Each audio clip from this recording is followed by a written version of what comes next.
એક મસ્ત વાર્તા। આજના સમયમાં લોકો સામે સારો માણસ હોવો પણ ક્યારેક ગુનો બની જાય છે।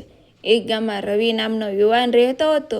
તે હંમેશા સૌને મદદ કરતો, કોઈને દુઃખમાં જોઈને ચૂપ રહી શકતો નહીં, પરંતુ ગામના લોકો તેની મદદને સ્વાર્થથી જોતા। કોઈ કહે આ તો દેખાવ કરે છે, તો કોઈ કહે એમાં કાંઈ ફાયદો છુપાયેલો છે। એક દિવસ ગામમાં ભયંકર પૂર આવ્યું, ઘરમાં લોકો ફસાઈ ગયા। એ સમયે એ જ રવિએ પોતાનો જીવ જોખમમાં મૂકી લોકોને બચાવવા ઊભો રહ્યો। દિવસ રાત મહેનત કરીને તેને અનેક જીવ બચાવ્યા। જ્યારે બધું શાંત થયું ત્યારે ગામના લોકોની આંખો ખુલી।